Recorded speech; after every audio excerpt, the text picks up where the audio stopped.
Қорқыныш съемкаларының бірсі болды. Сәлем достар, біз бүгін Леногор жерлігінде қонақта Шүгір ауылына келдік. Береде Россияда теңі болмаған ашық хавадағы нефт музейі бар. Әлбәттә, нефтчиләр яши, нефт сәнәгатенә башлангычтан біз бердік те Леногорск халқы һәм біз рәхәтләнеп, шушы музейга уникаль объектка қонаққа келдік һәм тапшыруыбызны башлыйбыз. Исәннәрмесез, Фәнис Миншагитович, безне қонаққа шақырганыгыз. Мындай музей Россияда юк дидегез. Бу чыннан да шулаймы? Бу әлбәттә шулай. Иң беренче битум чыгарылышының нигезе шушы менә безнең заводыбызда барлыкка килә. Леногорск җире әмма башлангычны Америка кешесе биргән икән, әле хәзер аның турында тулырак беләчәкбез. Беренче шушы музей нефт музеена кирербездер инде. Әлбәттә, мин сезне рәхәтләнеп чакырам безнең шушы музей бинасына. Менә шулай, без киттек.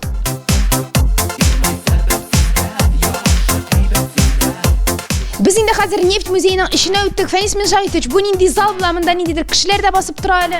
Бу здание безнең завод эшләгән чорда иң главный здание булып санала. Бу операторный. Оператор бүлмәсе була. Бу оператор бүлмәсе була. Менә күргәнегезчә, шушы безнең бүлмәдә төрле приборлар күрсәтелгән монда. 70 ел элек оператор технологических установок дип менә әйттеләр аны. Менә шундыйрак кеше булган. Ничего нормально, 70 ел элек тә нефть табуда безнең кебек менә тырыш, уңган яшь кешеләр эшләгән икән. Шунлыкта бик куркыныч, килеп керәсең, бер кеше тора, кара киемнән. Менә инде ни өчен без менә шушы Шүгір авылында, ни өчен Шүгір авылында шушындый музей ачкан дигән сорау булса, тусак тамашачылар, аның җавабы гади. Моннан 30-40 ел элек шулай бит, Фәнис Миншагитович, бу урынында битум һәм нефть табу, эшкәртү заводы урнашкан була. Шулаймы? Шушы Шүгір җирлегендә беренче гудрон эшкәртү заводы барлыкка килә. Бу менә без бит инде хәзер яңа тарихны гына күреп ишеткән кешеләр, бу үз вакытында шундый зур күләмле завод була димәгәйме, объект була, нефть объекты. Әйе, хәтта әйтер идем, сугыш чорында да шушы именно шушы заводта чыгарылган продукция, ул инде битум күп төрле маркада чыгарыла, продукция шушы военный заводларга җибәрелә торган була. Верхний электрод электродегидратора, нижний электрод электродегидратора, расход нефти после расход воды СМ, уровень фаз переключения, миллион төрле монда прибор. Әлдә нефтче булмаган җәмәгать, мин буларны хәзер дә элек тә белмәгән булыр идем.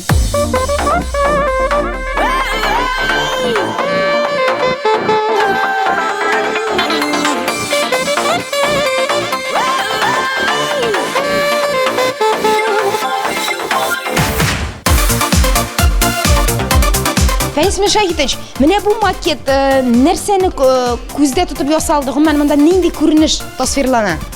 Бу тау рәсемендә макет, шундый образ музейчиклар безгә ясап бирделәр.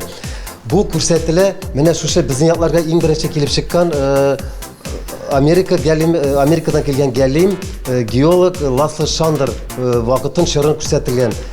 Нәкъ шул чорда ул шушы завод кырыенда Шушма елгасы үтә. Һәм ул иң беренче битум эретү эшләрен менә шушындай ачык казаннарда кайнар су әзерләп, яр буеннан шушы битумлы песокны җыеп килеп казаннарга сала торган булганнар һәм зак-зак итеп аны бутаганнар кайнар суда 6-7 сәгать.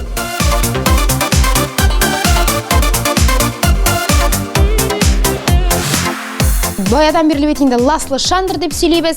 Шушы җирлектә битум барлыгын ачыклаган һәм менә шушы заводка нигез салган Америка галиме Ласло Шандер монда киргә ярамый диделәр, миңа рөхсәт иттеләр. Мин хәзер уникаль шәхес белән безнең менә шушы нефть сәнәгатенә бәлки башлангыч биргән кеше белән кочаклашып күрешеп киләм.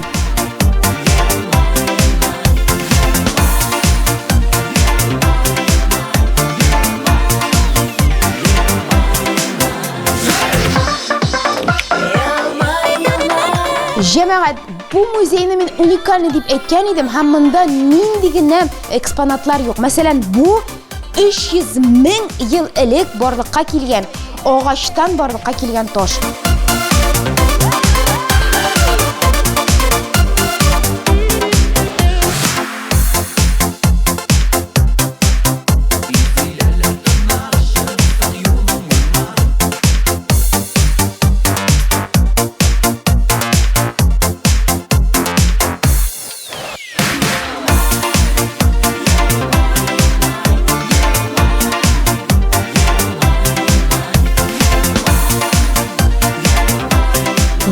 20 ғасыр һәм мында келген қонақларны менә шушындай электромобильға утыртып, үскә штольный янына да нәләр икән әле. Бик тә современный, бик заманча. Киттек.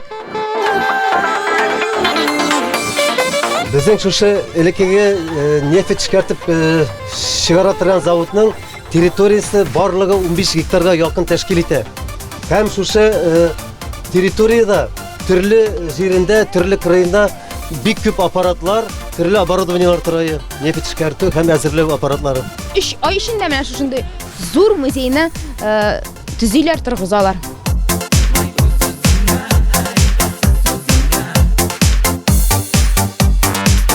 Гатауллавый, кулың пешмәсен. Пишкә ныграк як. 2 тонна битум килә хәзер. Шынлыкта җәмәгать, без хәзер завод эчендә, монда менә шушындай шартларда эшли торган булганнар, су буенда кайнаткан булсалар битум комнарын, ятмәләрен, аннан соң инде шушы бинаны салып, менә шушындай зур казаннарда учак ягып, битумны эретә торган булганнар. Монда спецовка да бирмәгәннәр, башка кием дә бирә торган, каска да бирмәгәннәр. Куркыныч шартларда эшләгән идек дип сөйләгәннәр менә хәзердә әле исән булган, шушы заводка нигез салган әби бабайлар. Һәм хәтта төтүннән менә шушы истән алар хәтта бер-берсен күрми торганда булганнар. Мин бу кешене шун дип торам. Бусы да мөникән икән, карагыз әле. Нәрсәнедер әйләндерә, мөгаенда монда битум төшкәндер һәм уларны әйләндерә торган булгандыр. Мин моның курчак икәнен аңлыйм.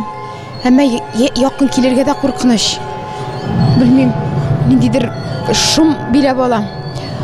Без зарланабыз тормыштан. Менә безнең әби бабайларын әле ничә ел элек кенә менә шушындай шартларда эшли торган булганнар, сез карагыз әле. Алар кул эшенә нефть ятмәләрен, эретелгән битумны ташый торган булганнар.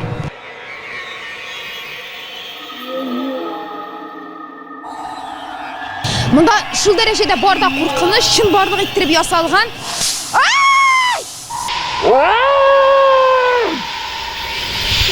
Хәтта менә имитация төтен, пычрак тузанны менә шушылай төтен чыгарып күрсәтәләр.